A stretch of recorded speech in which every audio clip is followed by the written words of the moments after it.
pad by Omen and HyperX. What could be the last game of this series. AL moving over to the blue side. CFO looking to try and get counter pick as Rest will jump into the draft. And the thing with Rest is he's known much more as the carry player for CFO. We did see him earlier in the tournament on an Ornn, but that was more because Driver needed the game off. And so the question is, now with counterpick on the red side, can you get enough of an advantage for Rest to actually be able to gain control of the game? Caitlyn and Leona banned out early here from AL. They've been banning those out in the second rotation the previous games. Pantheon and Vi taken away by CFO, actually matching the bans that Anyone's Legend were doing when they were on the red side. So what will the priority be this time around? Annie was something that was hovered in the first game and is of course still available. The Nocturne ban, we see this come through later on in series, knowing how effective the champion can be, especially when the jungle pool gets thinned out. Ginger has had a Nocturne performance so far in this tournament, and they are respecting his proficiency on the champ. Now on the side of CFO, what are they afraid of? The Varus is the big one for me that stands out. Both Varus and Ezreal are available right now, and Hope, if he can get his hands on it, I'm sure he'd love to grab it, and there's going to be the ban. This means that Ezreal might be an early priority, but Aurora as well. Another champion that both mid laners really love to play. We've seen it first picked in the draft as well, and I guess like Annie would be the immediate response if it does come through. I guess it depends on your preference. Oh, of course. Okay, so an early support, priority. Yeah, so the thing is, Alistar's gone. Nautilus is gone, Leona's gone, Nico's gone. What other engaged supports are we really looking at? Rakan is the only one that really springs to mind, but Rakan is, you can deal with it in quite a lot of different ways. There's also Kalista Renata. True. There's Braum as a possibility as well. Are we talking about Kalista Renata as good picks at MSI, or I'm just saying neither of them have won a game? Again, we've gone through this. They are a set of picks that historically have been used into RAL. Okay, I'm just throwing out the option. Oh, Trundle will be the pick for CFO on this first rotation. They're worried about a blind Scion as well. Yeah, the thing is, AL don't have to ban the Scion away from Driver because Rest is playing, which allows the Scion up for them. And CFO unlikely to pick the Scion themselves, because if you were going to draft Scion, you'd just play Driver, right? So it's Ezreal Trundle as their two picks. Obviously, Trundle very good into the Scion, which pushes Flandre into a slightly different position when it comes to picks. I was gonna question, do they need something like the Xayah now, or do they instead just go for a jungle pick? Tarzan's Lee Sin, an old one, but it's a good one. There's Lee Sin, Twisted Fate, if you want to play the Twisted Fate. Aggressive. Honestly, I'm glad Twisted Fate has been lower on the priority list. I do not think that champion is being played around very well, and AL going to forego the pick. The Annie will be locked in. Just a very well-rounded mid lane champion right now.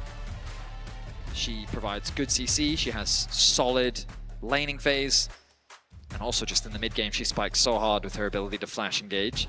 Doggo going to be ready with his trigger figure on the cleanse.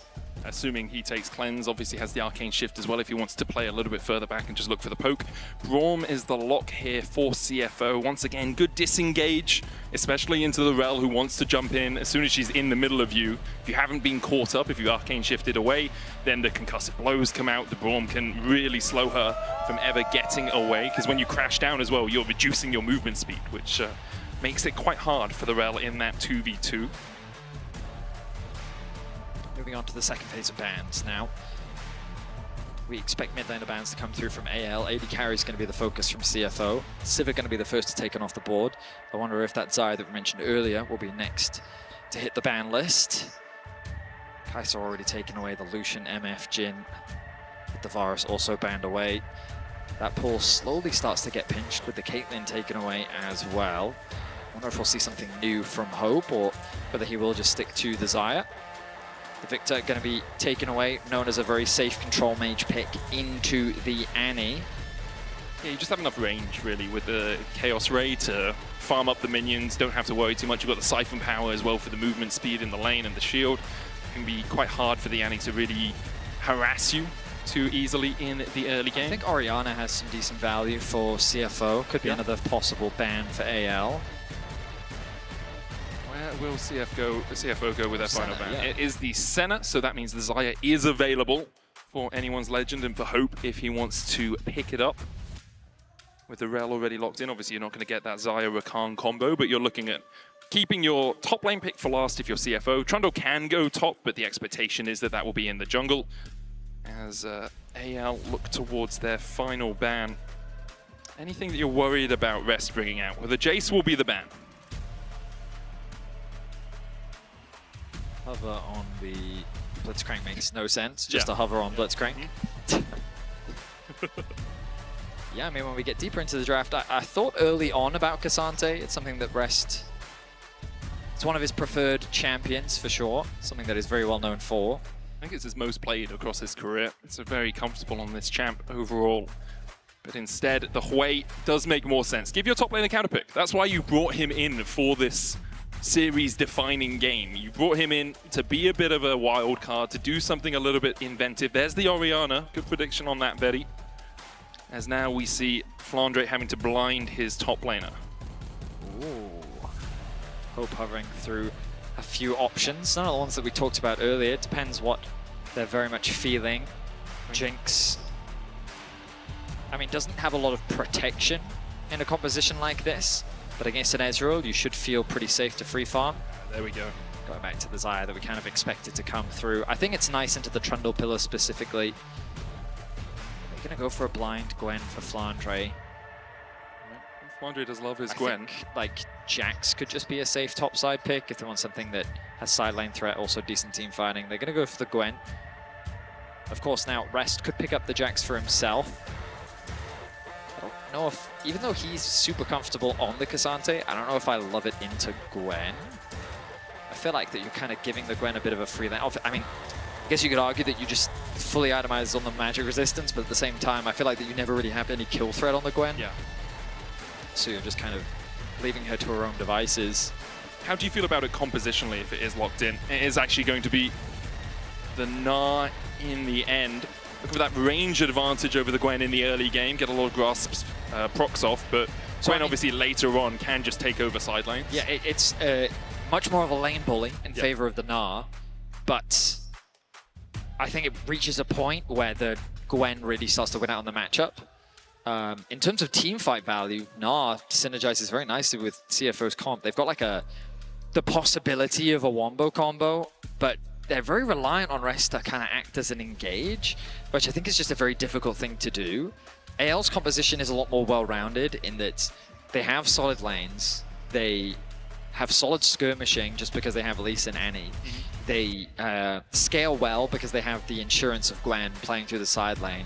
It's also just like, what's the threat onto Xayah, really? If the Trundle's kind of running at you, Xayah loves that. Yeah. And while the Braum can, of course, be obnoxious for the feathers, it's a situation that I think is difficult for the Trundle to deal with. So, again, I do kind of favor AL's composition. I just feel like they have a lot of tools. And I think that in the early game, they have been the team that's consistently found these advantages. So, looking at this Annie Lee Sin, I would be very afraid going into that, especially in the hands of Tarzan.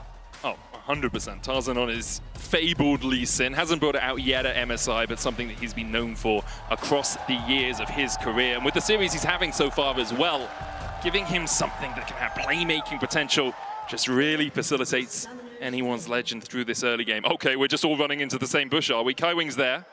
Could be stunned up by Shanks with that disintegrate, but Kaiwing... Round 2. Well, he wisely walks away from them this time, Bedius.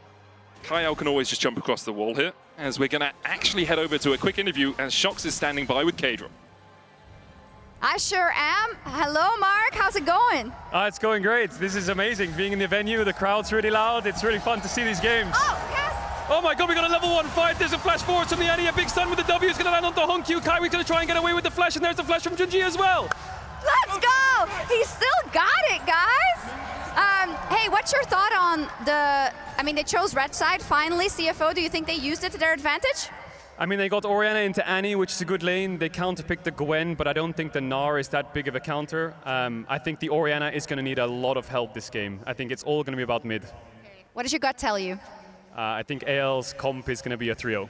Thank you. Enjoy streaming over here.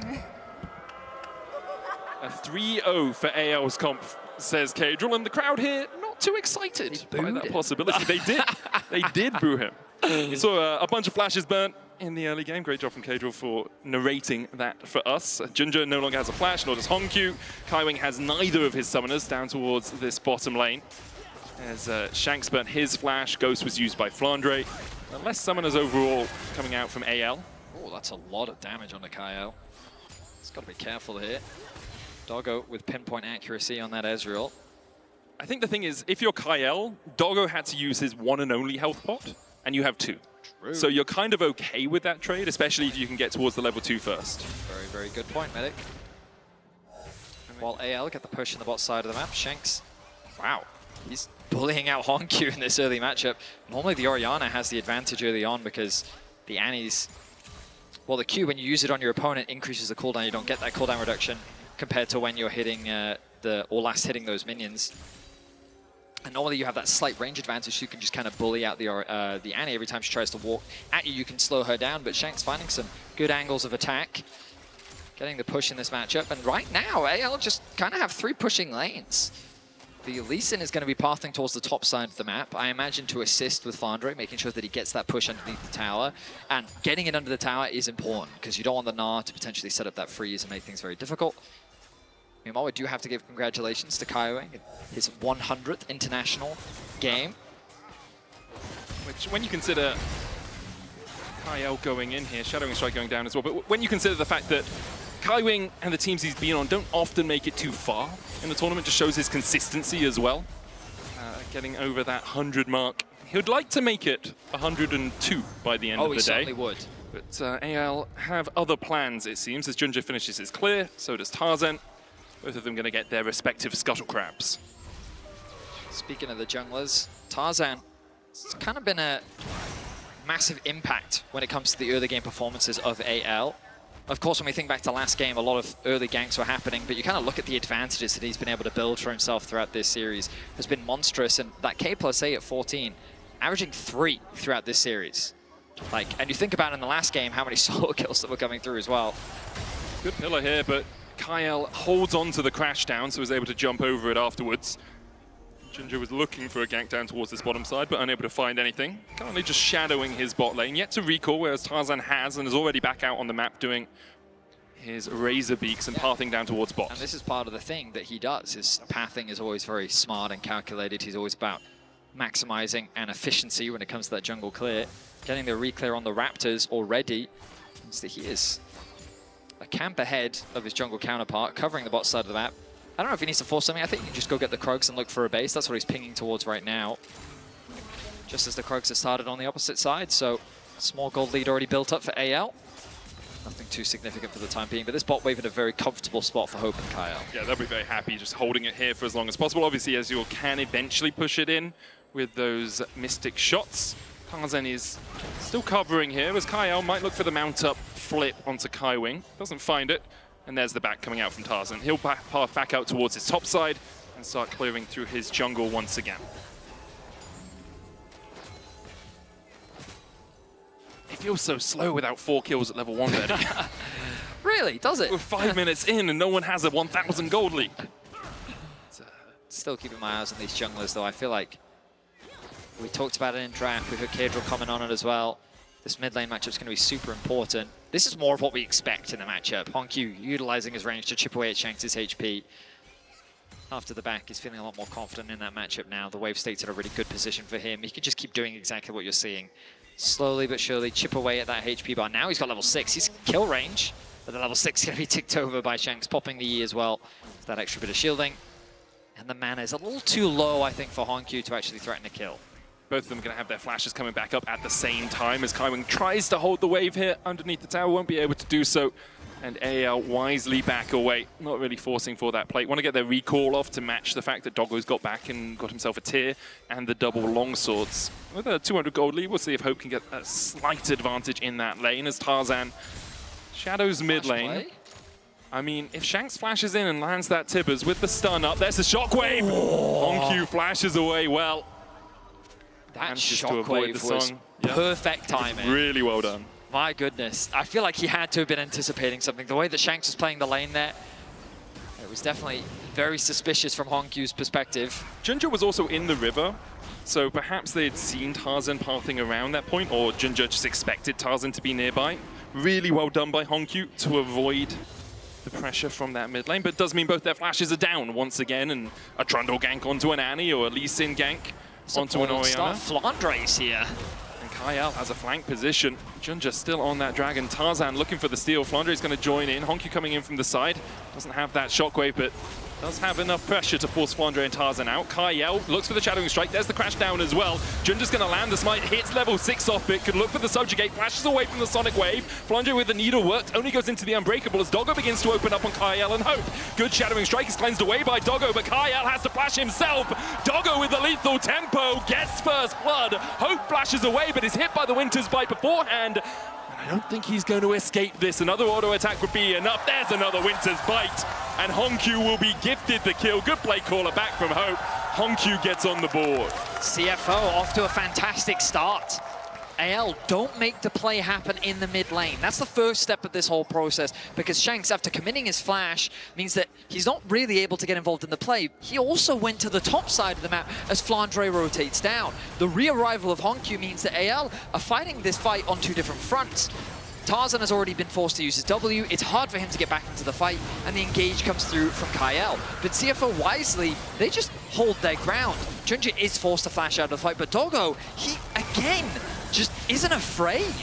Pops the cleanse, turns his attention onto Kyle, lands that last auto attack, and Tarzan and Flandre can't do anything to assist. They get 2 kills, they secure the dragon. Strong position to be in right off the bat. The thing for Doggo is you've just seen Crash Down and Shattering Strike being used. The Rel can't do anything to you after that. The only thing you have to be concerned about is the Xayah, so he gets a free chance just to walk up and join up with the rest of his team. Great stuff by CFO. Anyone's Legend, though, will be able to pick up the grubs for themselves off their reset timings. It's Shanks matching up into rest on that top lane. Hope and Kyle coming across just to make sure these grubs are securable. AL have got the first 2, and without Ginger in range, you have to think it will be 3. Good disintegrate there onto rest. He was looking for the Gnar back because Ginger was waiting just around the corner. It would have possibly been Shanks going down. No flash on him. Ginger with the pillar gets the slow. Good stun into the Tibbers. Keeps Ginger at bay there from Shanks. Bit of supportal combat in the mid lane as Kaiwing throws at the shield to mitigate the damage coming through from Hope. CFO being as proactive as they can be on the map. After losing the grubs, right now the focus is on farming. I expect to see a readjustment of the lane assignments in the near future as the dragon will be the next big point of contention. But for now, just a trade back and forth between the two teams, working towards that next major item. Honkyu going for the rower build. Seeing it so often on mid lane mages. Kaiwing Unbreakable a little bit late there. Does still have the 6, so the Glacial Fissure a looming threat for Kyle and Hope. They didn't want to chase any further into it. You can see what Kaiwing was meaning to do there. If you put the Unbreakable, that shield up, you block the blades from coming back and managing to get the damage down, but in the end, it'd still get rooted and get damaged. Some good vision as well for AL down towards this bot side river, which is going to start being cleared out by Kaiwing. Honkyu getting the push in the 1v1, but is behind on CS to Shanks, and I actually really like that lane assignment from AL. The fact they've said, okay, Gwen, you can deal with the Orianna, and we're actually going to make sure the Annie has an okay time into the Gnar. Right now, it's red at the bottom of our screens. Rest has been farming well due to Flandre getting involved in that early dragon fight. Shanks losing out a little bit because Honkyu did secure that first kill. Now, this build from Honkyu, Merc Treads into the Rod of Ages, a lot of survivability, a lot of tankiness. Really helps when you've got kind of a wombo combo comp coming in at you from the other side. Problem is, in terms of damage, it's a little bit slower on the scaling side. So CFO got to be cautious about how they approach these early fights. The Trinity Force spike that they have on both Doggo and Junja is going to be a valuable asset to play around. But still, something that they'll have to bear in mind is that if they try to overforce with a build like this on Orianna, you're not going to have access to that high level of damage from your mid laner for a little while. Well, the good thing for CFO is they did manage to take the first Drake, so if they want to give up the subsequent Drakes, they can wait a little while, right? It's 20 minutes before AL are fighting for a soul, whereas CFO can play around it a little bit quicker. I will say CFO haven't really been a team to give up neutral objectives, so my expectation is they'll still look to try and fight around them, but for the moment they're very happy just farming up these lanes, trying to mismatch, trying to get Flandre a little bit behind. He's about 13 CS, 2 waves behind Rest right now, who's having an okay time into that Annie on the top lane, but Shanks is farming up well himself, has the Ionian Boots of Lucidity. We've seen a lot of Annies going towards the Malignants first, just so you can get more of those AoE stuns down in fights. Tarzan spotted on the mid wave. Good vision coverage was invested by AL around the dragon. They've been able to retain one ward on that blue buff. Observer's just panning over it now. But CFO have used this window to immediately move into the river, gain a bunch of vision control on the bot side. And they saw Tarzan move up towards the top side as well. It's going to move back towards the dragon, though. I think my big question over these next couple of minutes is how deadly is a Gwen or an Annie flank for CFO right now? Because unless they clear out that control ward, there are 2 teleports that can get behind them. If they force for this dragon and AL decide they want to take the fight, that could be the deciding factor. The fact that that control ward still stands there and the teleport can come in. Training force for Trundle. And for Rest. It's CFO's kind of scary right now. And Tarzan is nowhere to be seen. I don't think they're contesting this medic. That is as good as gone for CFO. A couple of pings coming out on it. Kyle did challenge the last Drake when perhaps he shouldn't have, and there's the teleport behind immediately. Corrected. AL looking for it. Kyle and Hope putting some damage into Kai Wing. Shanks on the flank is a double TP. They're investing all of it into this fight. Rest only half Mega Narbar. Kyle going in with the Magnet Storm only onto Kai Wing. The Sonic Wave back. There's the Shockwave as well. Ginger down to half HP. Hope begins to open up. Rest though jumps back in, looking for that Gnar. Gets Shanks against the wall. Ginger survives, and Shanks will fall. AL. They force the fight and they lose out heavily. What was the game plan here from AL? They were so late to the dragon. CFO saw the collapse coming in. They watched the TPs travel across the rift and onto that control ward. And then the coordination from AL seemed completely off. CFO happily pick up another kill. I think they even got 2 off the back of that. We'll look back at it. The engage comes through from Kyle, 0 follow-up. Tarzan knows that the Braum is in the way. It does get the knock-up onto the Orianna, but there's no follow-through. Meanwhile, Flandre is just being zoned away by Rest. Rest then gets a good ultimate off onto Shanks. Kyle drops, Shanks drops, and it's an easy dragon secure. A massive overforce from AL. Questionable decision-making from them that's put CFO in a great position here in this early game. They're flying high early on here. 2,000 gold, the Oysters lead. And a lot of that sitting on Rest in this top lane. Had the Trinity Force completed just before that fight, has a 20 CS lead over the Gwen. It's about 800 gold ahead. And now with 2 dragons, CFO are the ones who can force the tempo of the game. They can make it so that AL have to fight them around the next couple of dragons. Otherwise, you're looking down a soul point, and it's Mountain Soul as well. And when you have a burst composition, you really don't want to be looking at a Mountain Soul. That extra shielding makes it so hard for you to actually get your damage to sit. If I'm AL and I press tab and I see 3 Trinity Forces on the other side, I'm like, that's an interesting state to be in 14.5 minutes into the game. Suboptimal, I believe is the phrasing. I mean, it's not that AL haven't got items of their own, but Trinity Force, I feel, is just such a good spike for so many of the champions that play it. And it makes this Herald, I think, an easy point of contention for CFO. I think that they should feel confident trying to fight this. The TP available for HwangQ means he can join at any time. Doggo staying in mid lane to help get push, and Ginger there to cover. Meanwhile, Kaiwing clearing out that vision on the river. The proper steps being taken by CFO. They will spot out that ward by AL. And now it's just Rest. It's a bit isolated from his team. AL threatening a trap. Will Rest fall for it? CFO sense something up here, don't they? They haven't seen Tarzan or Shanks for a little while. Rest almost has that rage bar fully stacked, and AL back away as they see Kaiwing coming in towards that tri-bush.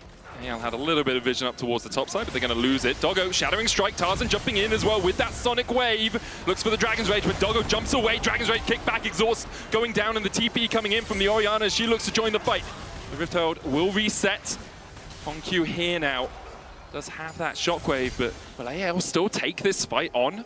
You've got Magnet Storm, you've got no flash on Kyle. There's no vision behind the pit if you can find a flank position, but Tarzan's low, doesn't have his Dragon's Rage. Both mid laners have their ultis available. You can see that Shanks is in a position looking for it. Flandre goes over the wall. It's into the back of the pit.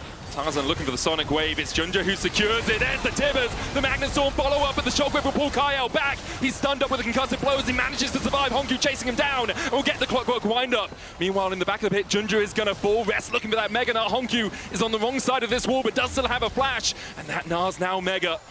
Doggo putting some damage in with those Mystic shots. And in the end, the Rift Herald secured by CFO. A 1-for-1 and a Herald. I don't think CFO is too upset about that. They played around the Annie ultimate well. The Tarzan was so low at the start of that fight, they did some serious damage to him because he tried to make a pick onto Doggo. They get his summoner spells out, that's effective. Now Tarzan still doesn't have any HP. They tried to get into the pit, nowhere near. Tarzan doesn't have a threat of a smite. It's a good Annie ultimate to connect onto 3. The Shockwave in response only connects onto 1. But Kaiwing is just blocking so much damage in the front to back. It feels like CFO feel way more comfortable. And while there's an exchange of jungler for support, they walk away with the Herald. So I don't think CFO is too upset about that. Even with a great stun coming out from Shanks, it wasn't enough for AO. They just didn't have the damage follow-up. They couldn't close that gap quickly enough. Good Shockwave as well from Honku to distract the backline. You can't step forward. The ball is that looming threat. Rod of Ages 5 stacks on it now for Honku, halfway to getting that extra level. Yeah, I mean, that Shockwave it only connected onto 1 rather, but the zone that it controlled exactly was really well done. All right, we take stock, and it's a 2k gold lead for CFO. Such a good position, and with the Dragon spawning in 10 seconds, they immediately turn their attention towards it, the vision already being set up. Tarzan on the top side of the map again, not really in a position to contest. AL. Every time you've said that, they've fought, Betty. I am aware. Every time you've said it. I am aware. I'm just saying that right now, in terms of the map state, AL's not in a good position to contest this objective. Yeah, they're probably going to try and force their way in anyway. Tarzan's going to steal away the Raptors. Shanks has the teleport, so he can get down here. Rest has one of his own. Well, here we go again. Drake started for CFO. Shanks going to TP in as AL look to take the fight. Honku is going to be met with Flandre down towards this bottom side. Flandre snips away the control ward. AL trying to gain some purchase on the river right now, but Rest is still in the top lane, building up that Mega Gnar bar. It's about to go Mega as we see the catch onto Kaiwing. Even with the Tibbers, it takes them an absolute age to kill him. The follow-up from Tarzan, the one to Doggo is good, forcing him to Arcane Shift away. Rest isn't TPing into the fight, and that might be AL managing to get themselves on the board in terms of Dragons. I have to question the decision-making there from Kaiwing. Face-checking into a brush when the rest of your team just isn't in the river. Honku now isolated. Doesn't have flash here as well. Shockwave just about to come off cooldown, but it's not going to be enough to survive. And AL will take the neutral, and they'll take 2 kills. CFO trying to respond by dropping the Herald in mid. They've got the top tower. They're looking to get another one. Rift Herald charging in will give them that tier 1 in the mid lane. In fact, they're going to take it and then charge in for the tier 2. Kaiwing caught a little bit by Tarzan, but a couple of procs on the concussive blows forces Tarzan to be a bit more cautious. Rest still pushing in top. It's going to be matched by Shanks. Okay. Oh, it's a collapse possibility. Rest does have that Gnar up. Gets the wallop, gets the stun onto Kyle. The Gnar back, Shadowing Strike still's gonna connect. Rest with a good jump, and they switch places. It's a merry-go-round here as Rest looks for another wallop. Flandre caught out a little bit by Junja down towards this bottom side. Doesn't have the flash, is only running Ghost. Rest escapes, and Flandre now needs to be careful, but I don't think he'll escape the clutches of CFO. Kaiwing tanks a couple of tower shots as well to make sure they take their 3rd tower of the game. So CFO were losing a bit of control, but then they find a pick on the bot side and quickly convert it into a tower. Now that's 3 out of towers the advantage for CFO. And AL, I feel like all they're doing is punishing the positioning mistakes from CFO right now, and CFO have to be a lot more respectful. Even though they have the gold lead, even though they should be playing with confidence, you can't just disrespect AL like that. They're a team that when you are out of position are very quick to collapse. And they have the tools to do so as well. Do. Sonic Wave into Dragon's Rage kick. You've got the Tibbers, got the Magnet Storm as well. If you are on your lonesome, or even if there's only a couple of you and you don't have the Braum there to protect you, and you don't have a Mega Gnar who can disengage the fight for you, it can be really tricky here for CFO. They do still have, though, this substantial gold lead. 2k ahead, 2 Drakes to 0. They managed to pick up the feats as Honku will just stop Kaio's back here. Shockwave bringing him back. Kaiwing will look for the Winter's Bite. Kaio remounts to try and get a bit of extra movement speed. Will land the Shadowing Strike, and now Honkyu's out of position, and we talked about it. You can't be 2v3. Honky trying to escape, but Tarzan's going to chase him down. Flandre has the flank position here as Rest TP'd in. Flandre needs to get out because the rest of CFO are going to collapse. Snip, snip, they go. The needle works. It's 2 for anyone's legend. And just like that, the game swings the pendulum in favor of AL. Doggo across the wall lands a Mystic Shot, but doesn't hit with the Essence Flux. True Shot Barrage not available to him. Tibbers here to tank the Otacon a little bit. Will chase off Doggo. AL, they're doing it safely. Junja can still look for the steal. Doesn't have the flash, but has the smite. Can step forward here. Hallowed Mist out from the Gwen as they look for the Otacon. Junja's in there and he steals it away. Better Storm comes out, but Doggo finds 1, finds 2 with the True Shot Barrage. It's a triple. It's a quadra. And Doggo is barking. Doggo just pops off in the team fight. You could tell that AL was very wary of his positioning, and they used the Tibbers to try and zone away him from landing that Q poke. But he still finds an angle. Junja finds the steal. And while CFO was getting caught, they were making mistakes. It felt like they were giving the game over to AL. Just like that, Doggo comes in clutch. Keep your eyes on his positioning. On the right flank, he's connecting Q after Q, the pillar, making it very difficult for AL to escape as well. Hope really has nowhere to go. The smite at just the right time. Yes, they do lose Kaiwing, but Doggo with just perfect precision.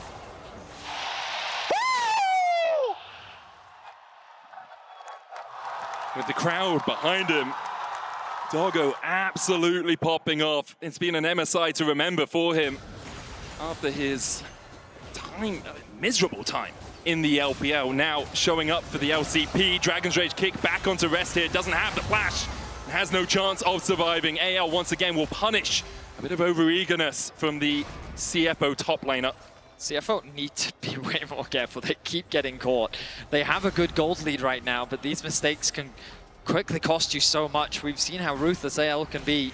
They're in a fantastic spot to secure this game. They now just need to hold on to this control. Dragon spawning 40 seconds. That top tower really can't be defended. AL make their way into the top side jungle. Now again, I will say, positioning-wise, AL not in a good position to contest. Yeah, I'm pretty sure they're giving this one. They're really good vision control. They've invested their vision on the top side. They have the push-up here as well. With 20 seconds left, AL shouldn't be able to challenge this dragon. Shouldn't, in quotation marks.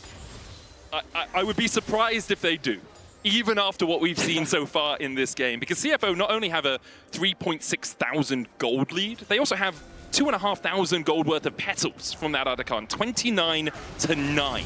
That is a hefty chunk of change to be ahead because of the adaptive force it's given you. And you can see AL, for once, go along with our expectations. They back away, they'll get some vision towards the red side jungle of CFO, who put themselves on soul point with that Mountain Dragon. We ruined the fact that they lost the third, but now they have the chance to take that fourth and get the Mountain Soul. For AL, you are very deep in a hole right now. Flandre and Shanks have very minute leads, whereas Tarzan and Hope are both 1,500-ish behind their enemy laners. 2 items complete on Doggo, 2 as well on Junja, who has that Triforce and the Dead Man's Plate for a little bit of extra chase potential. As Shanks will get the stun onto Kaiwing here, but Kaiwing with the Mercury Treads and the Locket and a Kindle Gem is not the target you really want to burst down. CFO need to play calmly now for the next 4 minutes. Items looking strong. Doggo, I wonder if he has enough gold to actually buy an upgrade right now. He is where a lot of the gold advantage is sitting on. There it is, Spear. Spear of Sojin completed for him. Junja is the other big strength for CFO right now, and I mean, it makes sense. You look back at that last Otacon fight, and it was these two that came up clutch. Honorable mention to Kaiwing as well, doing what he could, considering his HP. CFO get the push over the mid wave.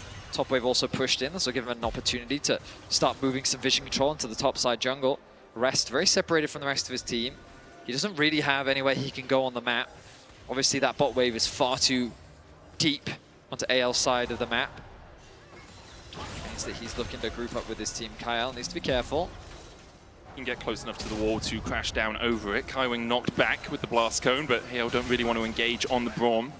For CFO, it's kind of a waiting game. If someone oversteps, you can look for the pick and then go for the Baron, but really 3 minutes from now is what you are looking at. Get yourself that Mountain Soul, force AL to try and take a fight around it. The risk is that Hope might be at his Infinity Edge by then. He already has the BF Sword and the pickaxe. Shanks on his way towards his Leandries as well, with the Malignance and the Bloodletter's Curse complete. Ooh, Doggo. Arcane shifting across the wall. Hits the Mystic Shot, oh my god! Hits another! Hits another! Hope has the Featherstorm and has to pop it just to survive! But down you come and down you go! Doggo finds the kill, and now, with the Shockwave, Tarzan has to flash away. TP behind by AL as they look for a flank position. But Doggo didn't invest anything into that. It was purely the ultimate. A straight up solo bolo. Doggo with the assassination onto Hope. And AL may be losing all hope in this game as the Baron now started off by CFO. Andre has his teleport, but will AL look for this? Tarzan hits a Sonic Wave onto Hongq, gets vision of the Baron, jumps away. And now he has to kick back Junja. Kyle up towards the top side, trying to keep Rest busy because Tarzan is falling low towards the bottom. Doggo surviving, Arcane shifts across the wall, the exhaust coming out, a good double stump from Shanks. Meanwhile on the top side, Flandre and Rest are fighting for their lives. Doggo with a true shot barrage will kill off Shanks. And CFO once again find 2, AL find nothing. Doggo goes godlike as CFO rack up the kills. With the Baron in their sights, there's no jungler to smite steal it away. A solid game 3 from CFO with just a standout performance from the man on your screen, Doggo, carrying so many fights, making amazing plays, and he's looking to keep CFO alive at MSI as the Baron is secured. I cannot stress enough how disappointing Doggo was when he was in the LPL. He came in with such hype, such expectation, and then struggled so much to do anything. Now back in the LCP, he is showing he's not only a player to be feared, but they're a region to be feared here as they fight back against AL. We'll have another look at this. Tarzan and Shanks just trying to find something, but Junja just have so much damage in the chase. I love that Junja just turns his attention on the Tarzan and says, you know what, let's just kill the jungler, why not? Doggo forced to use his summoners to escape from Shanks. And it's a good attempt from Shanks, realizing that, hey, if I can at very least kill Doggo, maybe they can't do the Baron, but that man has protection. And they find another kill. Now, Dragon, 20 seconds away. CFO should be able to pick up the soul from this. And AL, a very muted game from them. They've really only been able to punish the mistakes that we've been seeing from CFO. But Doggo has been there. Oh, God. Yeah, he is so strong. And this Ezreal speaks no English. Absolutely absurd how much damage he's doing, how he's weaving in all of those spells. Has the QSS now as well, if he is ever caught by a Shattering Strike or by the Tibbers. Rest here with a good wallop, Gnar into the wall as well. Hongq flashing for it, but the Shockwave doesn't clip Kyle as he jumps away. AL might see that as their opportunity to go for the engage, but Kyle's still half HP and CFO still very healthy. Junja's sitting on the Drake right now. Sonic Wave from Tarzan goes between the uprights. Kaiwing on the front line. Glacial Fissure going wide. Junja still on the Drake. 6,000 HP. Down to 5 now as Tarzan tries to get into the pit. True Shot Barrage just behind him. Tarzan still finding a way to get in here. Sonic Wave hits, but it's too little, too late. Soul secured in the priceless moment of the game for CFO. Great patience from CFO, just leveraging their range, their zone control, their poke.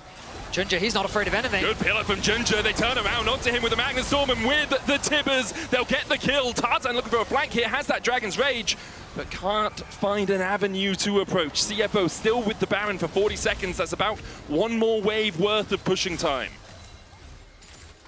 I wonder if they're going to keep going with this. Tarzan's gone to go and catch mid-wave to make the siege that much harder. Orianna's Shockwave is about to come off cooldown, and AL hold the line for now. Tarzan, he's got to retreat. Has to get away from Rest here. The Hyper Dragon's Rage has to be invested. Rest would have the chase potential with that extra movement speed. And now for AL, it's all hands to the pumps. How do you extricate yourself from a situation like this? 5,000 gold behind, you don't have a Skarner to hit a 3-man impale. It has to be something pretty darn special here from anyone's legend. I feel like CFO, with the lead they have, they don't need to slow this game down. On the one hand, you could argue they can just wait for Baron, but I really don't think they need to. They don't have to allow AL to have more time to maybe complete that extra item. Instead, they should just get back out onto the map, leverage the fact that Doggo is doing so much damage. Sit underneath that tower, poke away at AL's HP bars, play through 2 lanes, and eventually you'll be able to crack into the base. I feel like it's simply a matter of time. They might just be waiting for Doggo's flash to be back up before they really push for any sort of major advantage. Especially with Flandre actually being quite big on this Gwen, almost has that Rabadon's complete. The risk is, if the Gwen is on the backline, if Doggo gets CC'd 3 times because he has a cleanse and a Mercurial Scimitar, then perhaps Flandre can gobble him up and snip him down. But for the moment, CFO just splitting between these 2 lanes. Rest is going down towards that bottom side. Baron buff obviously has expired, so they don't have those enhanced minions to help them with the push. Pillar down onto Shanks, who does have flash but doesn't need it, uses the Tibbers to dissuade CFO from advancing any further. I mean, Shanks just did no damage. The Mountain Soul plus the high HP, the resistances, he is not really melting anyone. Sure, Honkyu's getting a little bit low, but now that the burst is gone, Shockwave connects, chunking out Shanks. He will survive. Next wave, a TP little way. flank. There's the TP. Flandre going in. AL have called their moment for the fight. Shanks is going to recall and then TP back in. Counter TP coming out from Rest as Flandre puts the needles through Honkyu, but just doesn't have the damage. Backs away, counter TP there from Shanks, but now he's all on his lonesome. Tarzan going in, there's the stun. Tarzan dashes back with the Iron Will trying to survive. Getting to Kai out, but he can't do it. True Shot Barrage out as Doggo and Honkyu will secure that kill. Ginger follows up with another one. Rest chasing Shanks down towards the bottom side. He's got a stun lined up, but Rest is just trying to keep AL from defending their tower. Doggo dashing forward. Flandre trying to snip through him. The blades come back with the Feather Storm, and Doggo still survives. Flandre and Hope do not have that same luxury. Shanks will join his team in the afterlife as these Oysters are flying high. It's a 5-0 ace. CFO set their sights on the Nexus, and they're looking to keep their hopes alive here at MSI. CFO proving the comeback in Game 2 was not a blip as they get 1 game and start to come back in this series. Impressive stuff